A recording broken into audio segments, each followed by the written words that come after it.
Salam, Halmurat değil, kovmu yadaylar. Şükür. Özüňizden tagyryn oturar mısın sapıram? O varlı vullu erkekler o da atları karı enengde aydıp verin, ya çağalangda aydıp verin. Abi son edip otursa hani Avrupa'da her yıl. Oğlanlar. Yine size tavsarım. Şeytirip öz başında mülk bolup, mülkdar bolup, yer ýeti bolup ýaşamakçy. Açlyk gelýär bütün dünýäniň ýüzüne, biz özümize çağırymyz açlykdan çykarmak üçin. O dünyada iyimit gıtçılığı eyyem şu günden başladı. Açlık geliyor, açlık. Buyur Halmurat. Sapara, mesela ha gaty kan ýaşuly. Ene Ya şunu yala YouTube'a çıktın. Olmadı o. Ertir günüm ağır.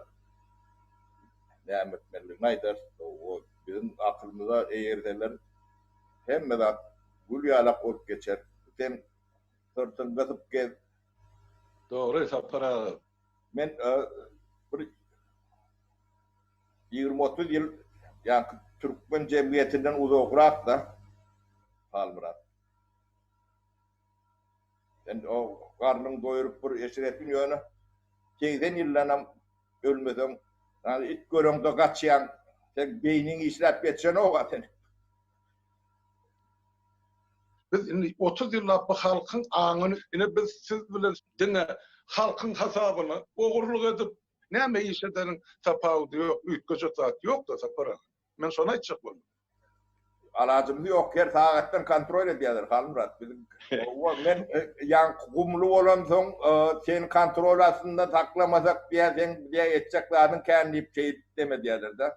Saparı günaşa gününe bağlak durur olmasa bu kumulur o kanunlara da atlara da boyun eğenlerler.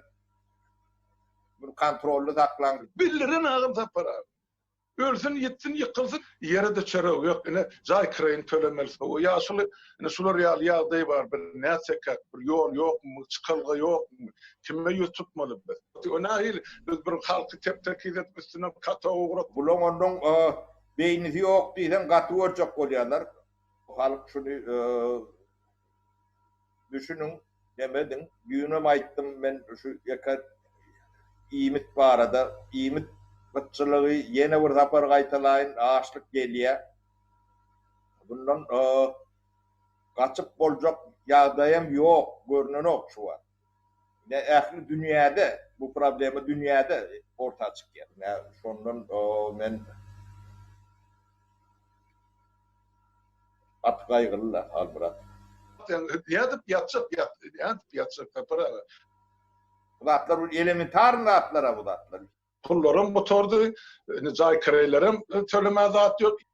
Halmurat bir yankı öğara kömök yankı fondunu döretmeler. Bu yağdayım da yok. Hep bilem şu karantinini otuyor. Bilge hep çörüğünü bir yere getirip veriyor. Şu fondu bırak demedim. Şu tayık bir 5 ayını yığınap yabancı yerde yat yurtta sen kime verir? Halmurat yankı taşına da çıkıp bolanı ok taşlara.